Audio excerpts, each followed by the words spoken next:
आज एक हाइपोथेसिस से शुरुआत करते हैं।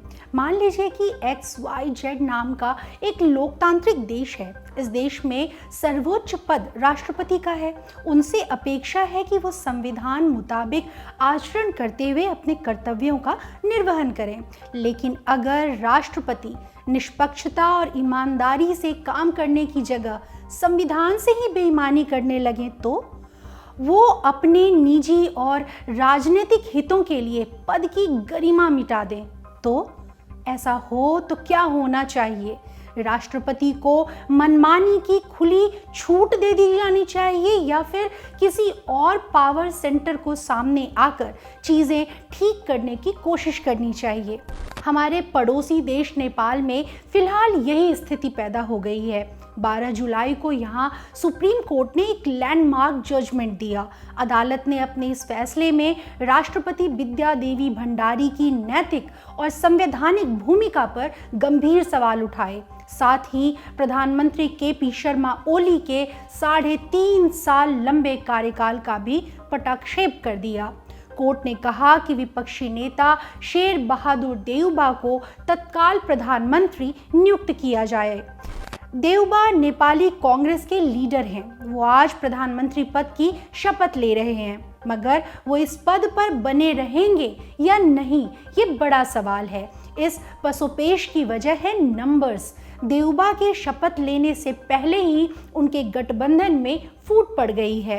ये पूरा मामला क्या है, नेपाल में क्या कुछ हो रहा है, विस्तार से बताते हैं। नमस्ते, मेरा नाम है स्वाति और आप देख रहे हैं अंतर्राष्ट्रीय प्रसंगों से जुड़ा हमारा कार्यक्रम दुनियादारी। इस कहानी की शुरुआत एक घर से करते हैं। नेपाल में एक जिला है मोरंग। इसका मुख्यालय है विराटनगर।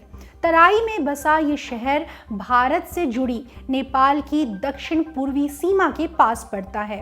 भारत वाली साइड में जहां बिहार का अररिया जिला है, उसी के पार नेपाली साइड में बसा है विराटनगर।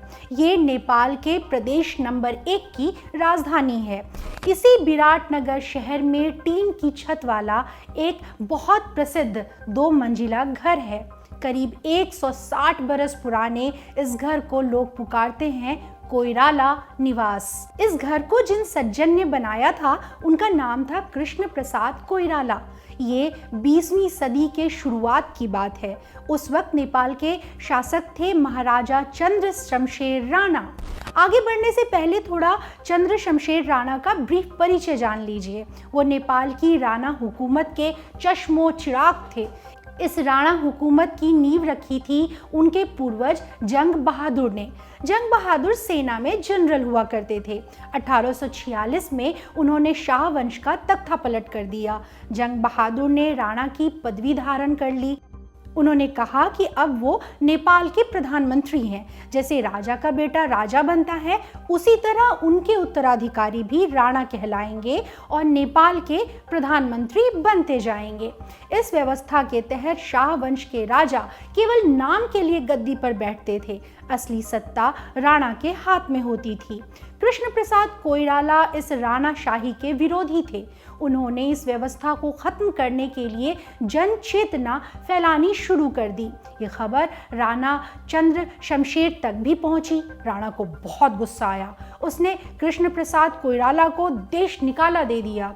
कृष्ण बाबू अपने परिवार को साथ लेकर चले आए भारत और बस गए बिहार में।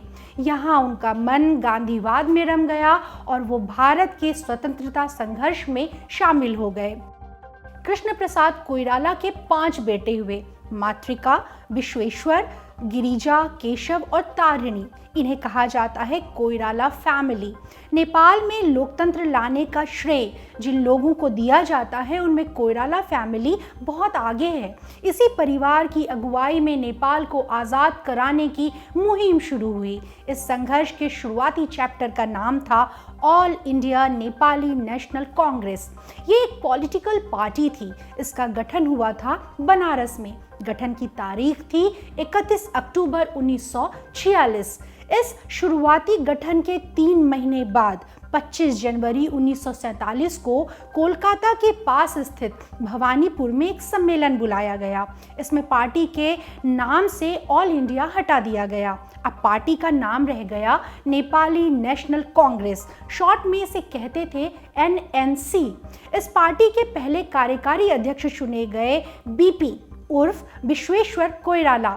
हमने आपको कोइराला फैमिली के बारे में बताया था ना, उसी का हिस्सा थे बीपी, जिनकी एक मेंबर मनीषा कोइराला हमारे यहाँ मशहूर एक्ट्रेस रही।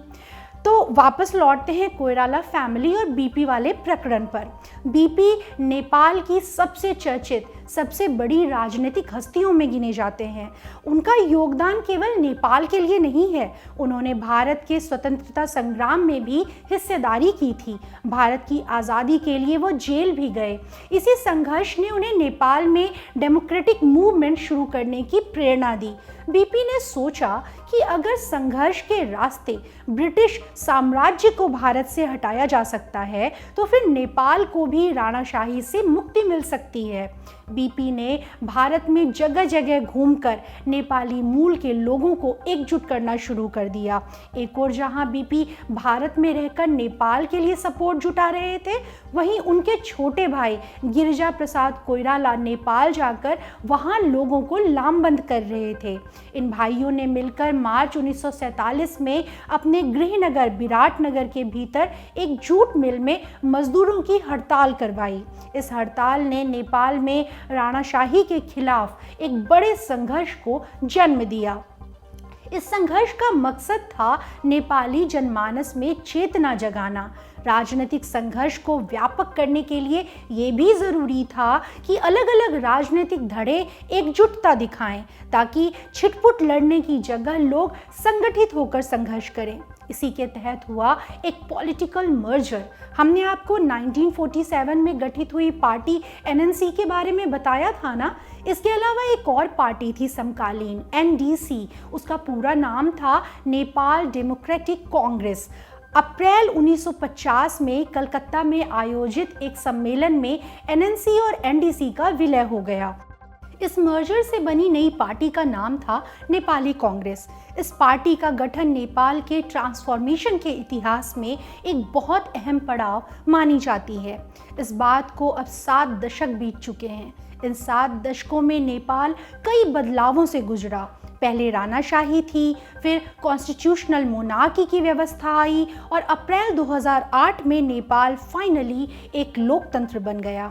ऐसा लगा कि अब नेपाल में राजनीतिक स्थिरता आएगी, जनता के हितों की सोचने वाली सरकार बनेगी, जनता का, जनता के द्वारा और जनता के लिए राज रहेगा।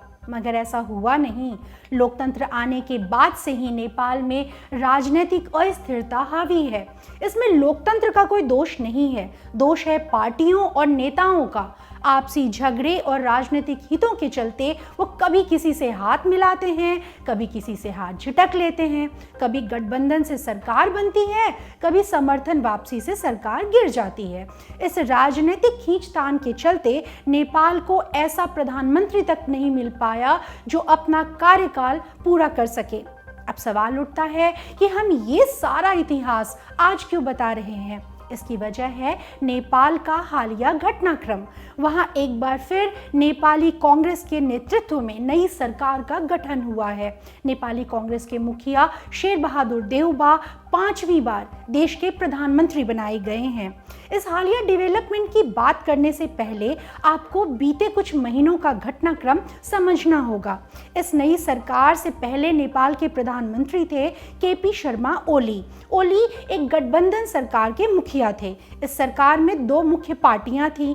पहली ओली की पार्टी UML, इसका पूरा नाम है यूनिफाइड मार्क्सिस्ट लेनिनिस्ट्स। गठबंधन की दूसरी पार्टी थी communist party of Nepal Maoist centre.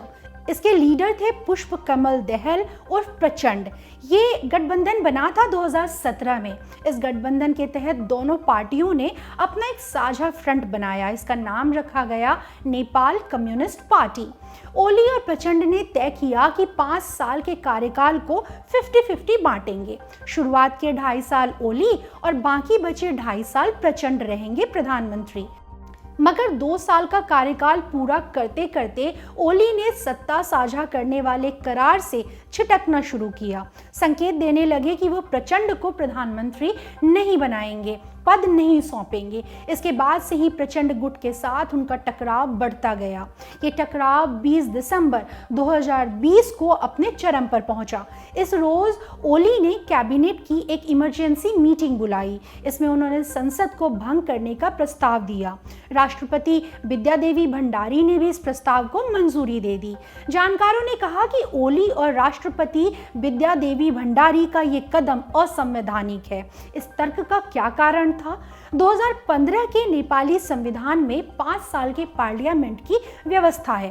कार्यकाल पूरा होने से पहले संसद भंग किए जाने का प्रावधान संविधान में है ही नहीं, बल्कि संविधान तो ये कहता है कि अगर चुनी हुई संसद का टर्म पूरा होने से पहले कोई सरकार गिर जाए तो चुनाव करवाने की जगह उसी इलेक्टेड पार्लियामेंट के भीतर नई सरकार बनवाने की हर मुमकिन कोशिश की जाए। इस लिहाज से देखें तो राष्ट्रपति भंडारी ने अपने कर्तव्य का सही निर्वहन नहीं किया। उन्होंने अपने पद का दुरुपयोग करके ये सुनिश्चित किया कि किसी को भी सरकार बनाने का मौका ना मिले। विपक्षी दलों ने इस फैसले को सुप्रीम कोर्ट में चुनौती दी। फरवरी 2021 में कोर्ट का फैसला आया। उसने भंग की गई संसद को वापस बहाल करने का आदेश दिया। ये फैसला ओली के लिए बड़ा झटका था। क्यों? क्योंकि उनके पास प्रधानमंत्री बने रहने लायक संख्या नहीं थी। विपक्षी दलों ने उनके खिलाफ साझा मोर्चा बना लिया था। ओली को अपना बहुमत साबित करना था और 10 मई 2021 को संसद के निचले सदन में वोटिंग हुई भी। कॉन्फिडेंस मोशन जीतने के लिए ओली को 275 सदस्यों के सदन में कम से कम 138 वोटों की दरकार थी, मगर उन्हें केवल 93 वोट ही मिल सके। यानी नेपाल में बना राजनीतिक डेडलॉक सुलझाए नहीं सुलझ रहा था। इस बीच विपक्षी गठबंधन ने भी शेर बहादुर देउबा के नेतृत्व में सरकार बनाने का दावा पेश किया। इस धड़े का कहना था कि उनके पास 149 सांसदों का समर्थन है। इस बीच विपक्षी धड़े को काउंटर करने के लिए ओली ने भी दोबारा सरकार बनाने का दावा पेश कर दिया। उन्होंने कहा कि उनके पास विपक्ष से ज्यादा, विपक्ष के पास 149 बताए थे उन्होंने, और ये कह रहे थे ओली कि मेरे पास 153 सांसदों का समर्थन है। जानकारों का आरोप था कि ओली के पास असल में समर्थन नहीं था, वो बस विपक्ष का रास्ता रोकने के लिए दावा कर रहे थे। इसी डेडलॉक के बीच 21 मई 2021 की रात प्रधानमंत्री ओली ने राष्ट्रपति से हाउस ऑफ रिप्रेजेंटेटिव्स को भंग किए जाने की सिफारिश की, साथ ही जल्द चुनाव करवाए जाने की भी अपील की। इस अनुशंसा पर अमल करते हुए 22 मई को राष्ट्रपति भंडारी ने फिर से संसद भंग कर दिया। 5 महीने में ये दूसरी बार था जब भंडारी और ओली की जोड़ी ने संसद भंग करवाई हो। राष्ट्रपति ने ये ऐलान भी किया कि नवंबर 2021 में फिर से चुनाव करवाए जाएंगे। राष्ट्रपति ने शेर बहादुर देउबा वाले गुट को सरकार बनाने का मौका देने से पहले ही संसद भंग कर दी थी। इस फैसले की जाहिर है बहुत आलोचना हुई, बहुत सारे सवाल उठे। जवाब में राष्ट्रपति ने कहा कि देउबा गुट के पास भी सरकार बनाने लायक संख्या बल नहीं था, इसीलिए उन्होंने संसद भंग करके चुनाव करवाने की राह बनाई। इसके खिलाफ विपक्षी दलों की ओर से एक साझा बयान आया। उन्होंने कहा कि राष्ट्रपति को चाहिए था कि वो शेर बहादुर देउबा को सरकार बनाने का मौका तो देती। बिना फ्लोर टेस्ट के राष्ट्रपति ने कैसे तय किया कि विपक्ष के पास जरूरी संख्या है या नहीं है? विपक्ष ने यह भी ऐलान किया कि वो ओली और भंडारी द्वारा लिए गए इस असंवैधानिक निर्णय के विरुद्ध सुप्रीम कोर्ट जाएंगे। विपक्ष के इस ज्वाइंट स्टेटमेंट पर नेपाली कांग्रेस के अध्यक्ष Sher Bahadur Deuba, CPN Maoist centre के प्रमुख पुष्प कमल दहल प्रचंड, सीपीएम यूएमएल के बागी धड़े के नेता माधव कुमार नेपाल समेत कुछ और पार्टी प्रमुखों के दस्तखत थे। विपक्ष की इसी याचिका पर 12 जुलाई को सुप्रीम कोर्ट ने अपना फैसला सुनाया। चीफ जस्टिस चोलेन्द्र शमशेर राणा के नेतृत्व में गठित 5 सदस्यों की संविधान पीठ ने संसद को वापस बहाल करने का आदेश दिया। साथ ही ये भी कहा कि विपक्षी गुट के नेता शेर बहादुर देउबा को प्रधानमंत्री नियुक्त किया जाए। इसके लिए सुप्रीम कोर्ट ने 2 दिन की समय सीमा तय की। सुप्रीम कोर्ट के इस फैसले को लैंडमार्क जजमेंट बताया जा रहा है, इसलिए कि इस फैसले में नेपाली सुप्रीम कोर्ट ने संविधान की व्याख्या और पावर डिवीजन से जुड़ी कई अहम टिप्पणियां की हैं। इसमें सबसे ज़रूरी पक्ष राष्ट्रपति की भूमिका से जुड़ा है। जब राष्ट्रपति भंडारी द्वारा संसद भंग किए जाने के खिलाफ याचिकाएं दायर हुई तो राष्ट्रपति ने कहा कि उनका पद सर्वोच्च है। उनके द्वारा लिए गए फैसलों की समीक्षा का अधिकार न्यायपालिका के पास नहीं है। भंडारी की दलील थी कि कोर्ट द्वारा गठित संविधान पीठ राष्ट्रपति के फैसलों को रिव्यू नहीं कर सकती, यानी राष्ट्रपति मानती थी कि उनका लिया फैसला सैक्रोसेंट है। मगर सुप्रीम कोर्ट ने उनकी इन दलीलों को खारिज कर दिया। कोर्ट ने कहा कि जब राष्ट्रपति संविधान का पालन न करें तो उनके किए गलत को ठीक करने की जिम्मेदारी सुप्रीम कोर्ट की है। कोर्ट ने अपने आदेश में कहा कि राष्ट्रपति द्वारा लिया गया फैसला एग्जीक्यूटिव के अंतर्गत आता है। ऐसी स्थिति में अगर राष्ट्रपति के फैसलों को न्यायिक समीक्षा के दायरे से बाहर रखा गया तो ये संविधान में वर्णित पावर, कंट्रोल और बैलेंस के सेपरेशन सिद्धांत पर हमला होगा। कोर्ट ने कहा कि राष्ट्रपति ने संविधान की गलत व्याख्या की है। उन्होंने देउबा द्वारा पेश किए गए सरकार बनाने के दावे को खारिज करते हुए संवैधानिक व्यवस्था का पालन नहीं किया। अपने 167 पन्नों के निर्णय में बेंच ने यह भी कहा कि राष्ट्रपति की जिम्मेदारियां और उसकी अथॉरिटी कानून द्वारा स्पष्ट की गई हैं। राष्ट्रपति को उसी के मुताबिक अपना काम करना चाहिए। बेंच ने यह भी कहा कि सुप्रीम कोर्ट को संविधान की व्याख्या करने का अधिकार है और देश के बाकी लोगों का कर्तव्य है कि वो अदालत द्वारा पेश की गई व्याख्या को माने।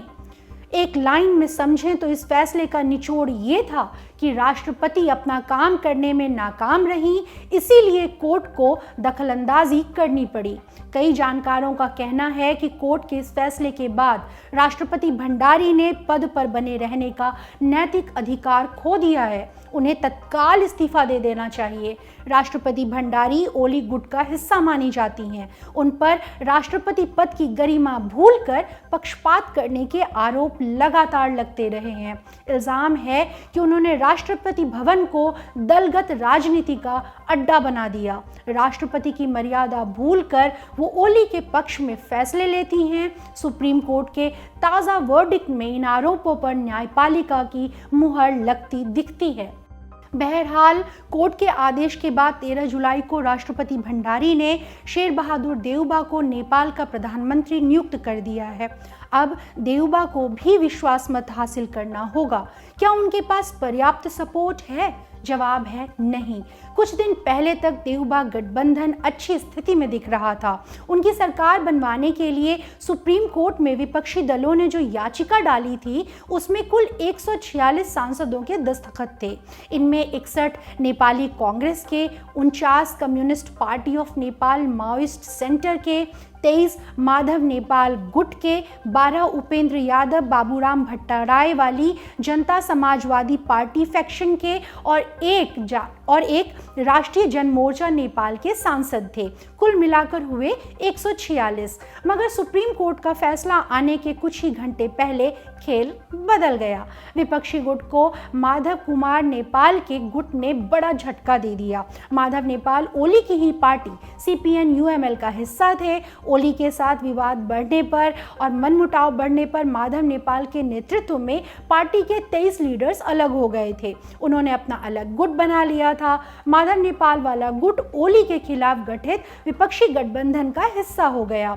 माधव नेपाल भी शेर बहादुर देउबा के नेतृत्व में नई सरकार गठित करने की मांग का समर्थन कर रहे थे। विपक्षी दलों ने इस संबंध में सुप्रीम कोर्ट में जो याचिका डाली उसमें भी माधव नेपाल का गुट शामिल था, लेकिन ओली किसी तरह माधव नेपाल के गुट को वापस साथ लाना चाहते थे, क्योंकि उन्हें एहसास था कि सुप्रीम कोर्ट उनके खिलाफ फैसला सुना सकता है। ऐसा होता तो देउबा को सरकार बनाने का आमंत्रण मिलता।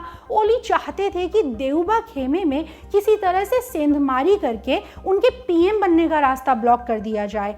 इसीलिए उन्होंने 23 सांसदों वाले माधव नेपाल गुट के पास बातचीत का न्योता भिजवाया। दोनों गुटों की तरफ से बातचीत के लिए 10 सदस्यों की एक टास्क फोर्स गठित हुई। 11 जुलाई की रात दोनों गुटों के बीच समझौता हो भी गया लंबी बातचीत के बाद। इसके बाद माधव नेपाल वाले गुट ने कहा कि ओली के साथ उनका विवाद अब खत्म हो गया है, दोनों जो धड़े थे वो साथ मिल गए हैं, इसीलिए अब वो बीते दिनों में उन्होंने विपक्षी दलों के साथ जो गठबंधन बनाया था उसे भी छोड़ रहे हैं। माधव नेपाल वाले धड़े के प्रवक्ता रघुजी पंटा ने मीडिया से कहा कि हमारा मतभेद खत्म हो गया है, दोनों धड़े वापस साथ आ गए हैं, अब हम शेर बहादुर देउबा वाले विपक्षी धड़े को अपना समर्थन नहीं देंगे। माधव नेपाल वाले गुट की विदाई के बाद शेर बहादुर देउबा वाला गठबंधन अल्पमत में है। देउबा को 1 महीने के भीतर संसद में विश्वास मत हासिल करना होगा। माधव नेपाल वाले गुट के बिना देउबा का कॉन्फिडेंस वोट जीतना बहुत मुश्किल लग रहा है। ऐसे में संभावना है कि ओली एक बार फिर पिक्चर में वापस लौट सकते हैं। अभी सब कुछ बड़ा गडमड है। कुल मिलाकर फिलहाल नेपाल में राजनीतिक स्थिरता की आस नज़र नहीं आ रही। वही जोड़ तोड़, वही सरकार गिराना, सरकार बनाना, कभी इससे हाथ मिलाना, कभी उससे हाथ छुड़ाना, यही सब कुछ चल रहा है। आज के दुनियादारी में इतना ही। अपना ध्यान रखिए। शुक्रिया। शुभ रात्रि।